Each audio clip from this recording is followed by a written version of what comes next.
रामपुर नाम के एक छोटे से गांव में मोहन नाम का एक गरीब लड़का रहता था। उसके परिवार में उसके साथ उसके बूढ़े माता पिता रहते थे। सोहन का परिवार बहुत ही गरीब था। उनके पास ना तो कोई जमीन थी, नहीं खाने के लिए कोई साधन था। सोहन दिन भर मजदूरी करता और उससे जो कुछ भी कमा पाता उसी से अपने पूरे परिवार का पेट भर लेता। यह देखकर सोहन के माता पिता बहुत दुखी होते। हमारे पास ना अपना घर है और ना ही अपनी कोई जमीन। हमारा बेटा दिन भर दूसरों के खेतों में मजदूरी करता है और उसके बदले भी उसे बहुत कम पैसे मिलते हैं। हम दोनों अपने बेटे पर बोझ बन रहे हैं। परेशान मत हो रीमा, हमारा बेटा बहुत मेहनती है, भगवान सब देख रहा है। सोहन ने कभी किसी के साथ गलत नहीं किया, वह ईमानदारी से मेहनत करता है। उसने बचपन से बहुत परेशानियां देखी हैं, पर उसने कभी हार नहीं मानी। एक दिन हमारा बेटा भी बहुत धन कमाएगा और उसकी सारी परेशानियां दूर हो जाएंगी। सोहन हमेशा सोचता था कि आज भले ही उसकी किस्मत उसका साथ ना दे रही हो, पर उसे यकीन था कि अगर वह मेहनत करता रहेगा तो एक दिन उसका भाग्य भी बदलेगा और उसकी सारी परेशानियां खत्म हो जाएंगी। एक दिन सोहन लालाराम जमींदार के खेत पर काम कर रहा था। लालाराम पास के एक पेड़ के नीचे बैठा था। सोहन अपने काम में लगा हुआ था।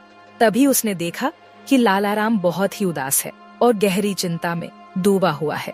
लालाराम को उदास देख मोहन तुरंत लालाराम के पास गया और बोला, क्या हुआ मालिक, आप बहुत उदास लग रहे हैं। मुझे ऐसा लग रहा है जैसे आप किसी गहरी चिंता में हैं। कुछ हुआ है? मुझे बताइए, क्या पता मैं आपकी कोई सहायता कर सकूं। सोहन की बात सुनकर लालाराम को गुस्सा आ गया और वह सोहन से गुस्से में बोला, अरे तू मेरी क्या सहायता करेगा? तू खुद अपनी सहायता कर सकता है क्या? अगर तू किसी की सहायता करने के काबिल होता तो क्या तुझे 2 वक्त के खाने के लिए आज मेरी जमीन पर काम करने की जरूरत पड़ती? चल यहाँ से जा, अपना काम कर और मुझे परेशान मत कर। सेठ जी, ऐसा नहीं है, यह सब वक्त वक्त की बात है। सब किस्मत का खेल है और इंसान को अपनी मेहनत पर विश्वास रखना चाहिए। आज भले ही किस्मत मेरे पक्ष में ना हो, लेकिन अगर मैं ईमानदारी और लगन से मेहनत करता रहूंगा तो किस्मत भी एक दिन मेरी तरफ झुक जाएगी।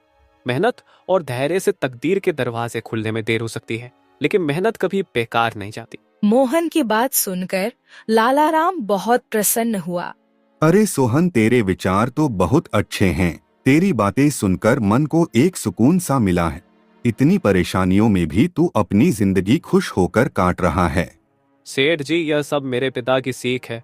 जब भी मैं किसी चीज के लिए अपने पिता से जिद करता था तो मेरे पिता हमेशा मुझे यही समझाते थे, बेटा सोहन, हमारे पास इतना धन नहीं है कि मैं तेरी हर इच्छा पूरी कर सकूं, लेकिन एक बात हमेशा याद रखना, जिंदगी भी मौसम की तरह होती है।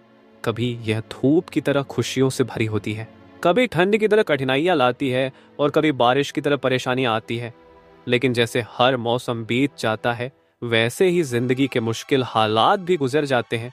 बस धैर्य और हिम्मत बनाए रखना जरूरी है, क्योंकि एक दिन सब कुछ ठीक हो ही जाता है। अरे वाह, लगता है तेरे पिता बहुत ही नेक इंसान है। किसी दिन मैं भी उनसे जरूर मिलूंगा। मालिक, क्या हुआ है? आप एक बार मुझे साफ साफ बताइए, क्या पता आपकी परेशानी का कोई हल मिल ही जाए।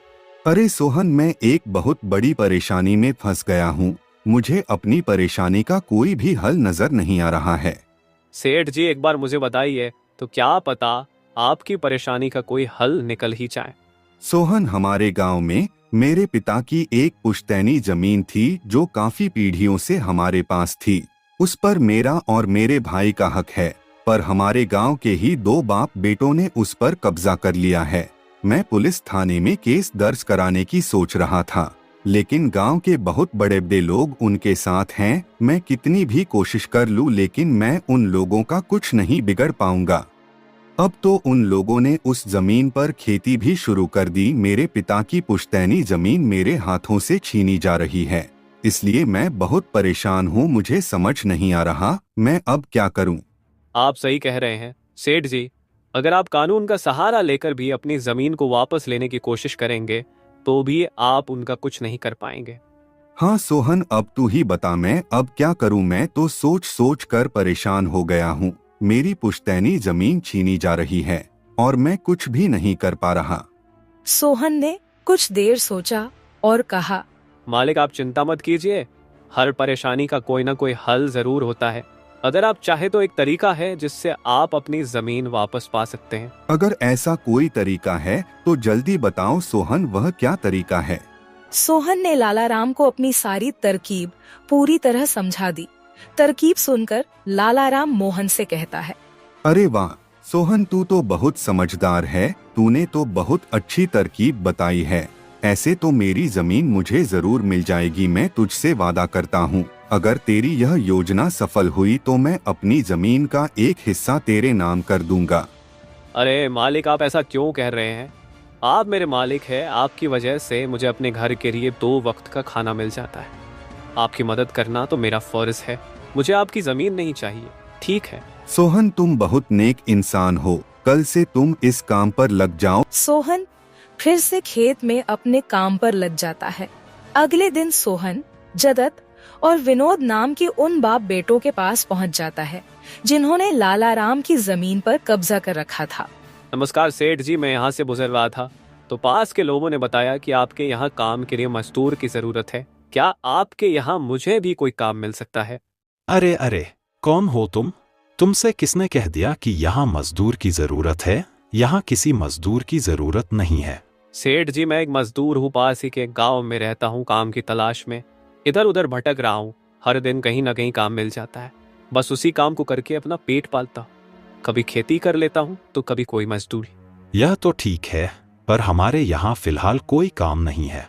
सेठ जी मैंने तो सुना है कि आप लोग इस गांव के सबसे बड़े जमींदार हैं, आपके पास बहुत सारी जमीन है, इसलिए आपके यहाँ हमेशा मजदूरों की जरूरत रहती है।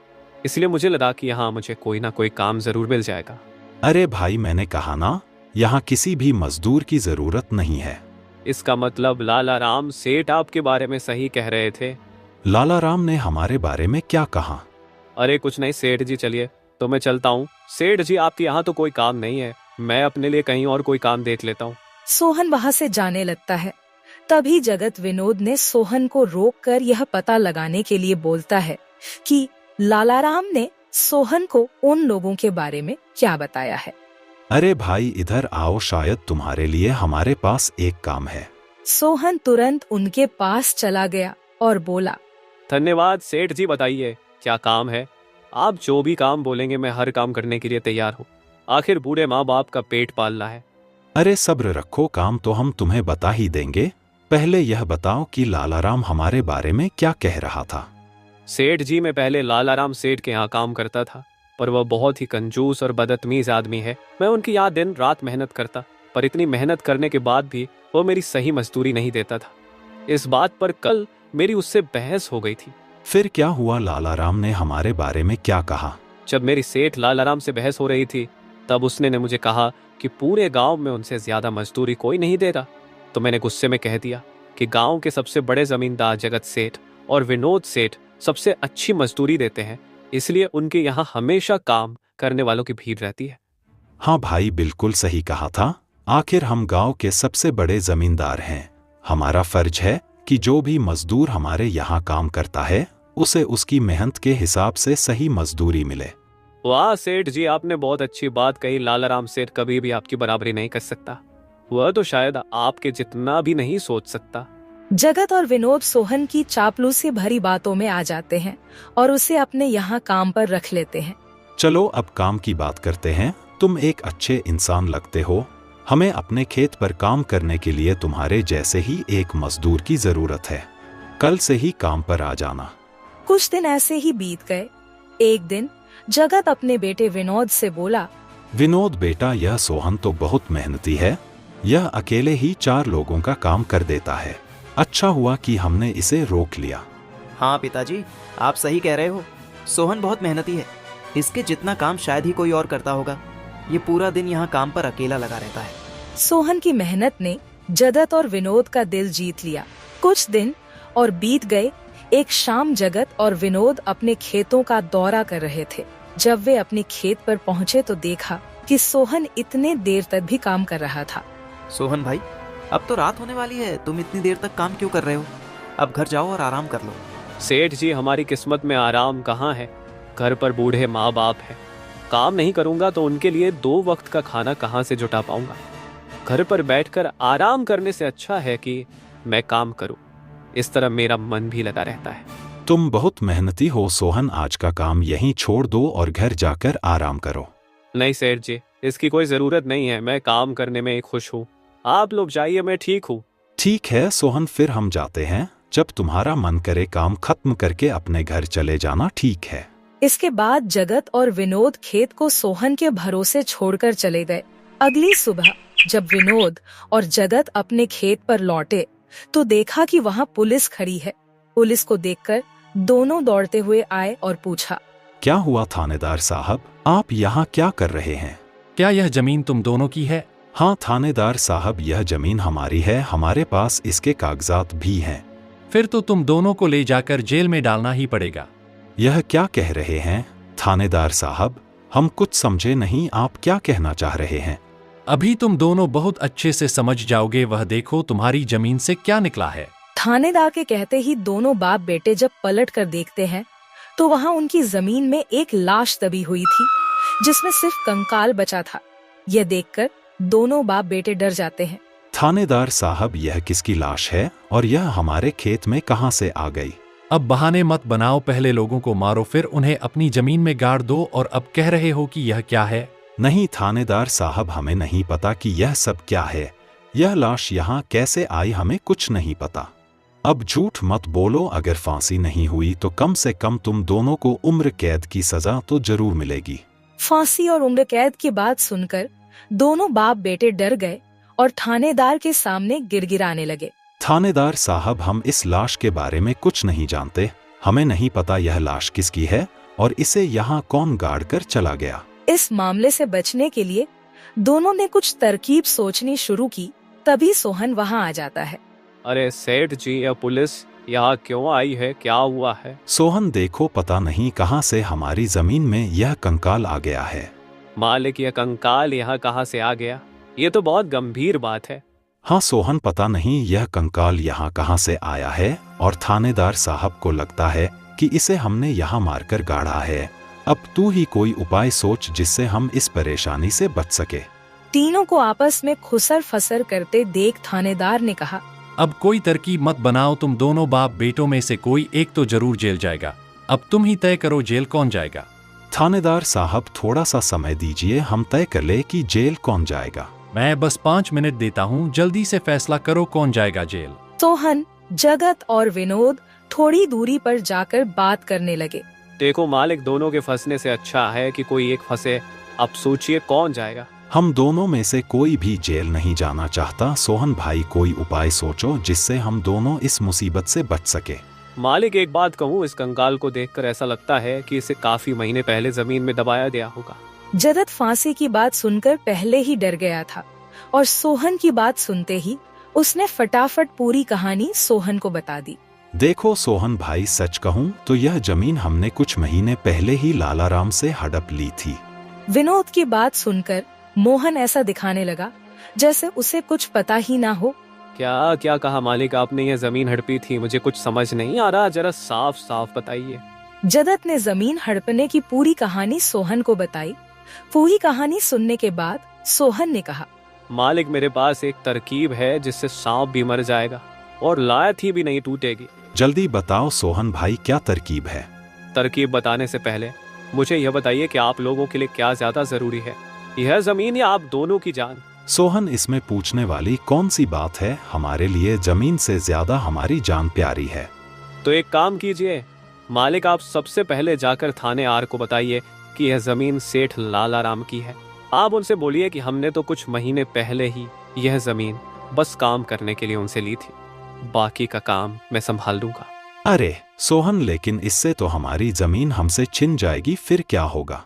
नहीं मालिक, शायद आप मेरी तरकीब समझ नहीं पाए। जब आप थानेदार को बताएंगे कि यह जमीन सेठ लालाराम की है तो पुलिस किसे गिरफ्तार करेगी? सेठ लालाराम को।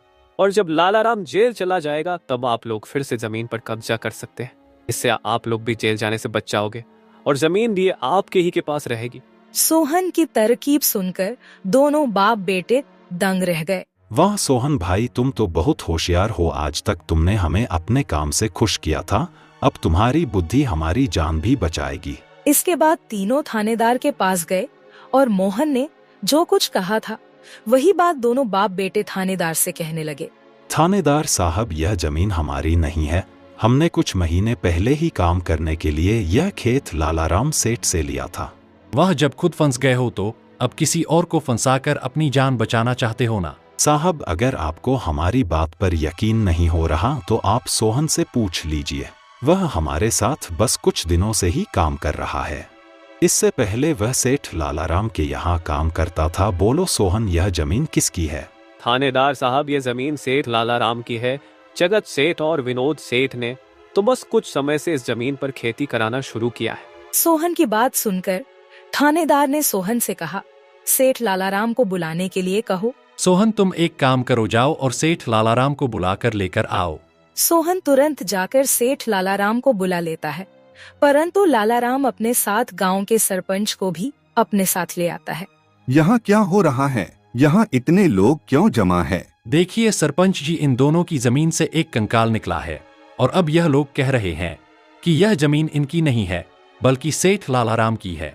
थानेदार ने सरपंच जी को पूरी कहानी सुना दी। अपने आप को फंसा देख जगत ने सरपंच से कहा, नहीं सरपंच जी, यह जमीन हमारी नहीं है। हम यहाँ बस कुछ समय से काम कर रहे हैं। आप हमारे मजदूर मोहन से पूछ लीजिए।